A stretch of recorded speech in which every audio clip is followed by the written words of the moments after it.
নমস্কার। আজ আমি গীতার তৃতীয় অধ্যায় থেকে তৃতীয় ও চতুর্থ শ্লোকটি আপনাদের কাছে উপস্থাপন করব। কুরুক্ষেত্রের যুদ্ধে দুই সেনা অর্থাৎ কৌরব পক্ষ এবং পাণ্ডব পক্ষ মধ্যবর্তী স্থলে শ্রীকৃষ্ণ অর্জুনের রথ নিয়ে এসেছেন, কারণ অর্জুন যুদ্ধ করতে চাইছেন না। শ্রীকৃষ্ণ তাকে যুদ্ধে প্রবৃত্ত করার জন্য নানা কথা বুঝিয়েছেন, কিন্তু তবুও অর্জুন স্বজন হত্যার পাপী হতে চাইছেন না। শ্রীকৃষ্ণ তাকে বারে বারে বোঝাচ্ছেন যে তুমি মনে করো না যে আজ তুমি যে কাজ করছো সেইটি তোমার জন্য খুব ক্ষতিকারক বা অন্যায়কারক, কারণ কর্মটি পূর্ব থেকেই তোমার জন্য নির্দিষ্ট হয়ে আছে। এই দুপক্ষের যত যোদ্ধা দেখছ, সব যোদ্ধারই ভবিষ্যৎ পূর্ব নির্দিষ্ট এবং সেগুলি হয়েই আছে। তুমি কেবল তার জন্য একটি কারণ মাত্র। তুমি এর জন্য কোনো দুঃখ প্রকাশ করো না। যে স্বজন বধের আশঙ্কায় তোমার হৃদয় কম্পিত হচ্ছে, সেই স্বজন বধের কোনো পাপই তোমায় স্পর্শ করবে না, কারণ এনারা পূর্বেই নিহত হয়েছেন। এখন আজকে লৌকিক জগতে তাদের হত্যাকাণ্ডটি কেবলমাত্র সংঘটিত হবে তোমার হাতে। তাই তুমি কোনো আক্ষেপ রেখো না, তোমার মনের মধ্যে কোনো গ্লানি রেখো না। শ্রীকৃষ্ণ এই যে কৃষ্ণকে বুঝিয়েছেন, তাঁর মুখনিসৃত বাণী হল শ্রীমদ্ ভগবদ্গীতা। সেই ভগবদ্গীতার তৃতীয় অধ্যায় থেকে আজ আমি আপনাদের কাছে দুটি শ্লোক উপস্থাপন করব। লোকেস্মিन् দ্বিবিধা নিষ্ঠা পুরা প্রোক্তা ময়া নঘ জ্ঞানযোগেন সাংখ্যানাং কর্মযোগেন যোগিনাম। অর্জুন বারংবার বলছেন যে আপনি এই ভয়ানক যুদ্ধে আমাকে প্রবৃত্ত করার জন্য বারে বারে প্ররোচিত করছেন কেন? শ্রীকৃষ্ণ বলছেন, হে নিষ্পাপ অর্জুন, ময়া নঘ, অনঘ। অনঘ মানে নিষ্পাপ, যে পাপ করেনি। আমি ইতিপূর্বে ব্যাখ্যা করেছি যে দুই প্রকার মানুষ আত্ম উপলব্ধি করতে চেষ্টা করে। কিছু লোক অভিজ্ঞতালব্ধ দ্বারা, আবার তা ভক্তির মাধ্যমে জানতে চান। যে আত্মোপলব্ধি অর্থাৎ মোক্ষ জ্ঞান, পরম ব্রহ্ম সম্বন্ধে যে জ্ঞান, সেই আত্মোপলব্ধি করার জন্য মানুষ যুগ যুগ ধরে ব্যস্ত। অবশ্য বর্তমান যুগের মানুষেরা ব্যস্ত কিনা জানি না, তারা বর্তমানে হিংসা, দেশ, হানাহানি ইত্যাদিতেই লিপ্ত আছেন। আত্মোপলব্ধির জন্য চেষ্টা বড় একটা তাদের মধ্যে নেই। এর মধ্যে ব্যতিক্রম যে নেই তা নয়, আছে। দুই প্রকার মানুষ আত্মোপলব্ধি করতে চেষ্টা করেন। যে কিছু লোক অভিজ্ঞতালব্ধ, যে তার সঞ্চয় তার দ্বারা, আবার কেউ ভক্তির মাধ্যমে। জ্ঞান যোগেন সাংখ্যানাং। এখানে সাংখ্য হল 6টি দর্শনের মধ্যে অন্যতম দর্শন সাংখ্য। কপিল মুনি এই দর্শনের প্রবর্তক, ঋষি কপিল। সাংখ্য হল দ্বৈতবাদী দর্শন। এই সাংখ্য বেদের প্রতি আস্থা রাখে, অর্থাৎ আস্তিক্যবাদী, অর্থাৎ এরা ঈশ্বরে বিশ্বাস করেন। এরা বলেন প্রকৃত পুরুষ এই দুই সত্তার উপর ভিত্তি করে প্রতিষ্ঠিত। দুঃখের আত্যন্তিক নিবৃত্তি পরম লক্ষ্য এই দর্শনে। অর্থাৎ দুঃখকে আমাদের দমন করতে হবে, দুঃখের দ্বারা পরাভূত হয়ে গেলে চলবে না। আবার সুখও আমাদের যেন একেবারে ব্যাপৃত করে না ফেলতে পারে, সুখে যেন আমরা না একদম আপ্লুত হয়ে যাই। অতএব এই দুইয়েরই আত্যন্তিক নিবৃত্তি করতে হবে, এই দুইয়ের উপরে ঊর্ধ্বে উঠে যেতে হবে, এই দুইকে জয় করতে হবে। আর এই দর্শনে আছে সৃষ্টির 25টি তত্ত্ব।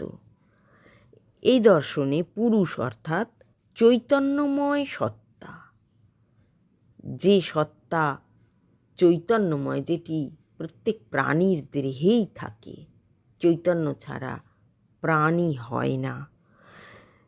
কোনো চৈতন্য উন্নত, কোনো বা চৈতন্য একটু উন্নত নয়, কিন্তু চৈতন্য থাকতেই হবে, যা পরম স্বাধীন, মুক্ত এবং ইন্দ্রিয়ের উপলব্ধির বাইরে। এই চৈতন্য স্বাধীন, তিনি মুক্ত, তাকে বদ্ধ করা যায় না। তিনি হয়তো প্রকৃতির মধ্যে এসে বাস করেন, কিন্তু তিনি কখনোই বদ্ধ নয়, তার বাসকাল শেষ হলে তিনি মুক্ত হয়ে যান। এবং যে পঞ্চেন্দ্রিয় আছে, যার মাধ্যমে আমরা বহির জগৎকে অনুভব করতে পারি, সেই পঞ্চেন্দ্রিয় এই চৈতন্যকে উপলব্ধি করতে পারে না। এই চৈতন্যময় সত্তাই পুরুষ বলে উল্লিখিত এই দর্শনে। আর প্রকৃতি হলেন জড়, অর্থাৎ প্রকৃতির কোনো কর্মক্ষমতা নেই। পুরুষের স্পর্শেই প্রকৃতি প্রাণ পান, তবেই প্রকৃতি তার প্রাণের স্পন্দন দ্বারা নানাবিধ সৃষ্টি করতে পারেন। বস্তুত এই প্রকৃতি নিষ্ক্রিয় বা অচেতন। যখন চৈতন্য প্রকৃতিতে প্রবেশ করে, তখনই তিনি চৈতন্য গুণযুক্ত হন। সত্য, রজ ও তম এই 3 গুণের সাম্যাবস্থায় হলেন প্রকৃতি।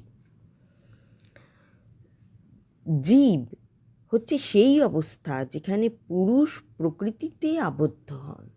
পুরুষ যখন প্রকৃতির মধ্যে বাস করেন, প্রকৃতির মধ্যে তিনি যখন আবদ্ধ থাকেন, তখন জীব হল, সেই অবস্থার নাম হল জীব, জীব সৃষ্টি হল।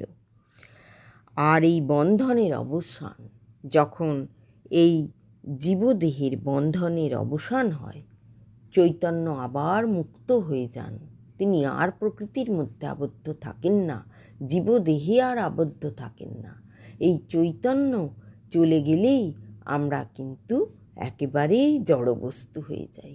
যে কোনো প্রাণী মৃত্যু, অর্থাৎ সে জড় হয়ে গেল, তার আর প্রাণস্পন্দন রইল না, কোনো চিন্তা ভাবনা শক্তি রইল না, তখন সে অন্যান্য জড়বস্তুর মতন একটি পচনশীল দ্রব্যে পরিণত হলো। অবশ্য সব জড়বস্তুই যে পচনশীল তা নয়, যে জীবদেহ তারাই পচনশীল হয়, গাছও পচনশীল হয়। এই বন্ধনের অবসানই হল মোক্ষ বা মুক্তি বা কৈবল্য অবস্থা। আর এই জ্ঞান আমরা অর্জন করি কিসে? এই দর্শন মতে প্রত্যক্ষ, অনুমান ও শব্দ প্রমাণ দ্বারা আমরা এই সকল জ্ঞান অর্জন করে থাকি।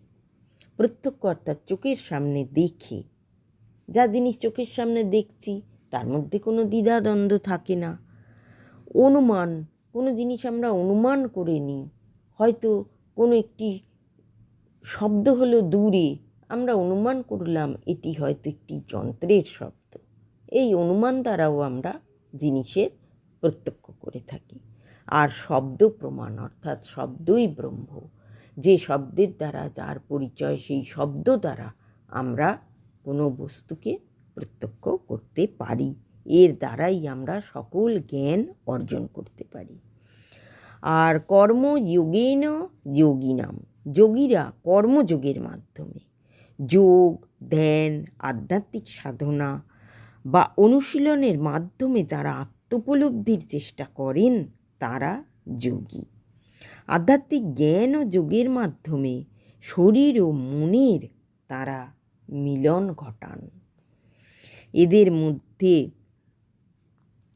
যার মন কোনো অবস্থাতেই বিচলিত হয় না তিনিই হন প্রকৃত যোগী, এবং তিনি এই সুখ দুঃখ অনুভূতি থেকে ঊর্ধ্বে উঠতে পারেন বলেই তিনি মোক্ষ লাভের পথে এগিয়ে যান।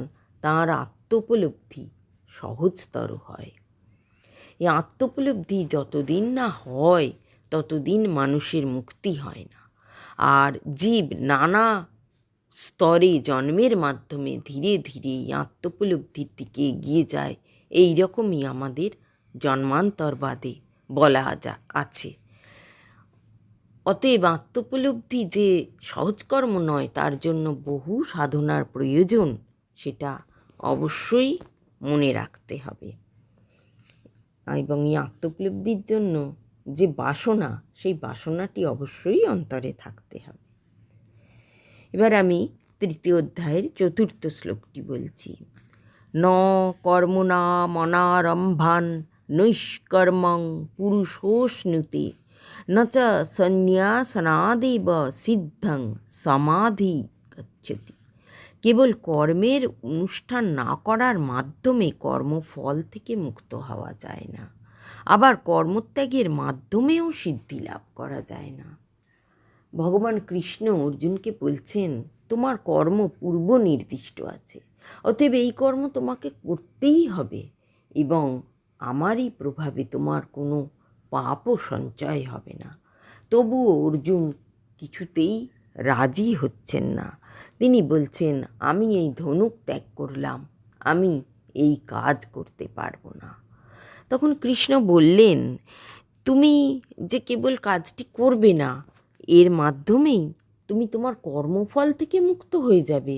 তুমি মনে করছো আমি যে আমার কর্মফল, যে পাপ সঞ্চয় করব হয়তো, বা পাপের আমি ভাগী হব, সেই কর্মফল থেকে তুমি মুক্ত হবে, এরকম নয়। কারণ তোমার কর্মফল তোমার মধ্যেই রয়েছে, তোমাকে সেই কর্মফলের ভোগ করতেই হবে, এবং বিধি নির্দিষ্ট যে কর্ম দিয়ে তোমার জন্ম হয়েছে সেই কর্মও তোমাকে করতেই হবে। তুমি এর থেকে কিছুতেই বিচ্যুত হতে পারবে না, বা তুমি এর থেকে এড়িয়ে যেতেও পারবে না। যে কোনো উপায়েই এই কর্ম তোমাকে করতেই হবে।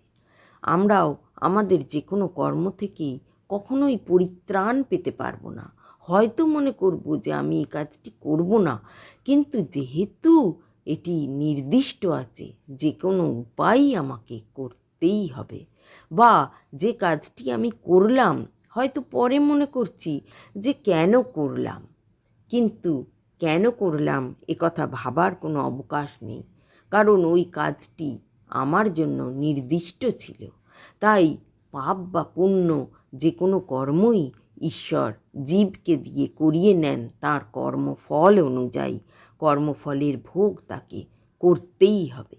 অতএব কর্ম করব না বললেই যে কর্মফল থেকে নিষ্কৃতি পাওয়া যাবে, এরকম কখনোই নয়। আবার কর্মত্যাগ, আমি কোনো কাজই করব না, আমি চুপচাপ বসে থাকলাম, তাহলে আমার কোনো পাপ পুণ্য আমায় স্পর্শই করবে না, আমি আমার মৃত্যুর পরে মোক্ষ লাভ করে যাব, এরকম ধারণাও কখনোই ঠিক নয়। এভাবেও সিদ্ধি লাভ করা যায় না, কারণ ওই যে ঈশ্বর বলে নির্দিষ্ট কর্ম করতেই হবে।